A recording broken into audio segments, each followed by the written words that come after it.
Life along the Padma River in Bangladesh has remained unchanged for generations. It is the country's major artery, a key transportation route, a source of food and fresh water, a place to bathe and meet up with neighbors. As beautiful as this river is, as important as it is to the lifeblood of the country, it's also a natural barrier that cuts Bangladesh in half. The economy suffers because it's so difficult to move people and cargo from one side to the other. The government here came up with a plan to build a major bridge. The World Bank agreed to fund it, and then the Canadian company SNC-Lavalin got involved, and everything went sour. The cost to the poor people of Bangladesh is enormous. Tens of thousands of people cross the Padma River each day in rickety ferries. Hundreds die every year in ferry accidents. Moving cargo is even more treacherous. Buses and trucks piled high with produce are packed onto unreliable heavy boats that take a long time to load and unload.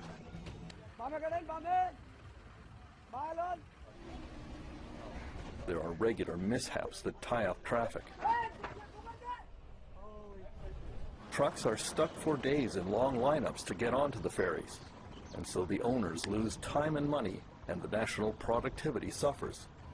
This site maybe now is running 1 week. Truck driver Muhammad Nikbar Ali has been waiting 1 week to cross the river and is angry that his government has not yet built a bridge. Minister is no good. This Bangladesh minister is no good. The solution to all this was the Padma Multi-Purpose Bridge Project. An ultra-modern 6-kilometer-long span would allow trains and traffic to move smoothly across the country, saving lives and time and money, and providing a 20% boost in the national growth rate.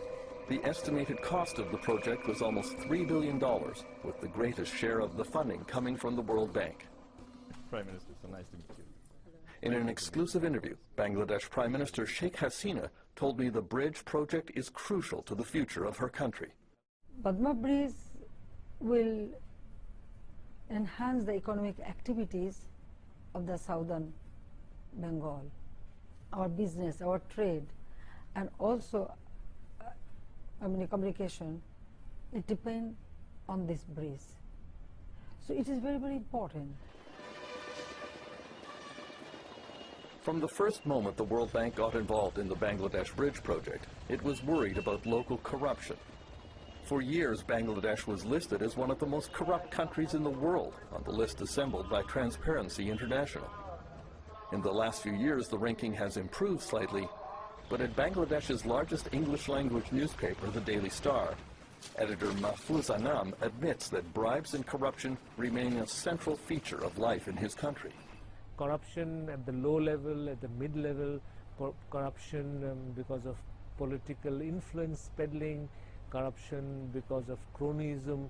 Yes, I'm very sad to say that I cannot make a vigorous stance that Bangladesh's corruption scene has dramatically changed. In June 2011, the Bangladesh government chose the Montreal firm SNC-Lavalin to supervise the construction of the Padma Bridge. The contract was worth about $50 million. Then, 3 months later, the World Bank advised Bangladesh that there was evidence of corruption in the awarding of the bridge supervision contract that had to be resolved before any money would be forthcoming. A special World Bank investigation was carried out by a blue ribbon panel led by the famous Argentinian judge Luis Moreno Ocampo. The first World Bank allegation was that SNC-Lavalin had agreed to pay bribes to the senior Bangladeshi politicians in charge of the project. Communications Minister Saeed Abul Hussein, $5 million and to the former Foreign Minister Chowdhury Kaiser. Many were stunned that such senior, important political figures would be involved.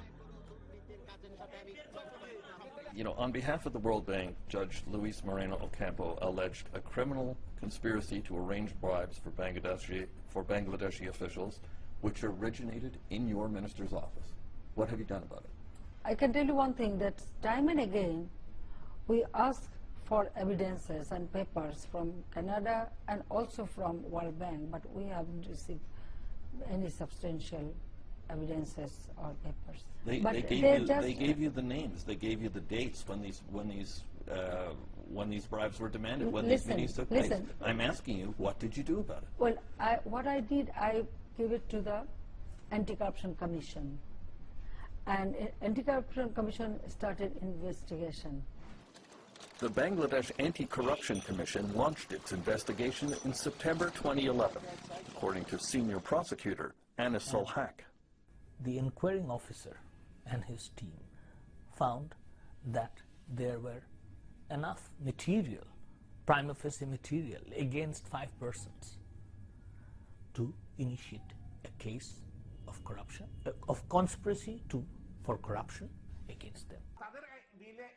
The Bangladesh Anti-Corruption Commission recommended charges against 5 low-level government officials involved in the alleged corruption conspiracy, but left out the key senior political figure involved, Communications Minister Saeed Abul Hussein. The World Bank investigators heard that Hussein had been asking for bribes from every company that was applying to work on the bridge project. He has a long-time reputation for corruption and is alleged to have far greater wealth than he can account for from legitimate sources. The central minister at issue here in this alleged criminal conspiracy was Saeed Abul Hussein. I've seen him described as the unofficial treasurer of your party. I've even seen him described as your cashier. He is cashier? Treasurer, no? You understand, the allegation is that he raises money on behalf of your party and on behalf of you. We never do it. Our party, he is not the person to raise money. If anybody says so, they are wrong, totally wrong. The allegation of corruption conspiracy came as a big shock. But what was more shocking to me was the way the government reacted. You know, I think any government should have just said, "Fine, let's hear it, let's see it, and then we pick it up from here." But on our part, we started with a very vigorous denial, and that set the tone for the rest of the, investigation and negotiations with the World Bank. I don't understand how you And can say only- there was no corruption in this Padma case. No, when this when is- your own no, no, it anti-corruption is- let me listen, just listen, finish. listen. When your own anti-corruption commission recommended charges against all of these officials who were involved in the case. Listen, I told you that for investigation, we never, our anti-corruption working independently, we never interfere. Everything. But I'm asking you, how then can you turn around and say there was no corruption in The the Padma World case? Bank itself, they said, World Bank said there is no corruption but conspiracy of corruption. The defensive posture set a tone for the rest of the investigation. It was denial that nothing happened. Then, the government took the position that since there was no money actually exchanged, so there is no question of corruption. The RCMP raids the offices of Canada's largest engineering firm. Vice President of SNC-Lavalin, who was arrested in Switzerland. Police think Saadi Gaddafi was bribed by 2 high-ranking employees of SNC-Lavalin in exchange for contracts. In Canada in 2011, the SNC-Lavalin company was already the target of a highly publicized bribery investigation involving Libya. When the World Bank called and asked the RCMP to examine the Bangladesh case, the Canadian investigation focused on the 2 SNC employees most involved. Former SNC Vice President Ramesh Shah and former SNC engineer Mohammed Ismail have now been charged under the Corruption of Foreign Officials Act with attempting to bribe Bangladeshi officials to obtain the Padma Bridge contract. The Bangladesh media has reported that an SNC bribe list included over $5 million for 5 recipients. One of the names on the bribery list is former Bangladesh Foreign Minister Chowdhury Kaiser. He denies any bribery conspiracy. Absolutely banal and bogus. In my presence, nothing of the sort was discussed. Why was your name on the list of people who would receive bribes? I will give you my mud hut and whatever little land and worldly position I have, to get an answer to that. It intrigues me, it makes me very, very angry, and I'm also mystified. It's literally a storm in a teacup as far as I'm concerned. The Bangladesh Anti-Corruption Commission called in the named suspects in the bribery scandal for questioning, not only the former ministers Hussain and Chowdhury Kaiser, but the Prime Minister's nephew, Chowdhury Nixon. There were rumors of other members of the Prime Minister's family on the bribery list. You have been previously accused by the Anti-Corruption Commission of raising money through your sister, Sheikh Rayana. You know, here again it looks as if SNC-Lavalin was asked to pay money to your party, to your friends, to your family. Is that not so? No, it is absolutely wrong. All concocted. They could prove it. Last 2-3 years, could they prove it? No. The World Bank insisted that Communications Minister Saeed Abul Hussain be included among those charged, otherwise the bridge funding would be suspended. Sheikh Hasina refused, and eventually announced that the bridge plan would proceed without the World Bank funding. Many believe that decision effectively cancels the project. Minister Hussain was allowed to quietly resign. That minister, however powerful or important, couldn't have been more important than the bridge. So at one stage we have to say that because time is passing away, but we need to build up this Padma Bridge.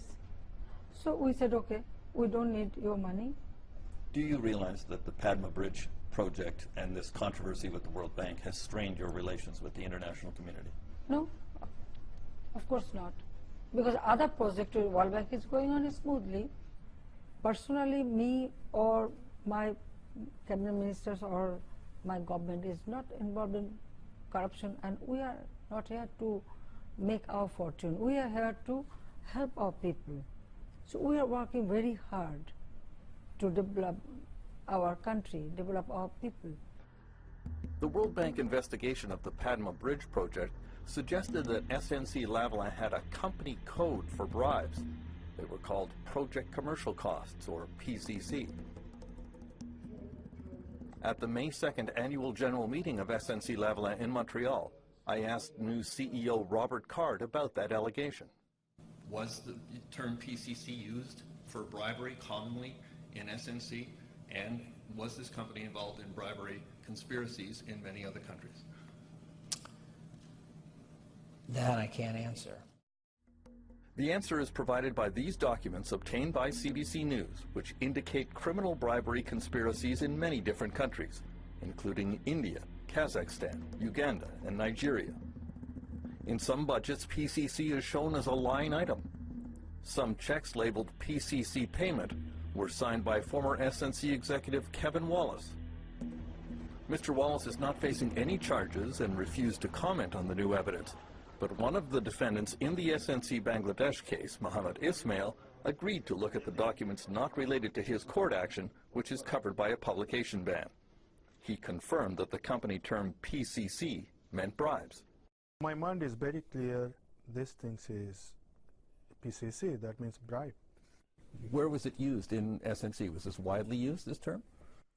Why, everybody knows that open. International division is open from office secretary to senior position. Everybody use this term, and all know what that means. SNC-Lavalin has already been banned from working on any World Bank projects for 10 years, and there is a widespread expectation that the company itself could soon face bribery charges and heavy corporate fines in a scandal that is only getting bigger.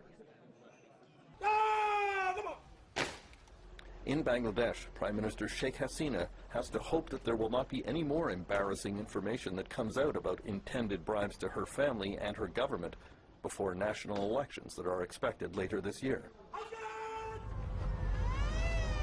On the Padma River, life will go on with all the dangers and economic damage that could have been avoided if only government officials had not asked for bribes and a Canadian company had not allegedly agreed to pay them.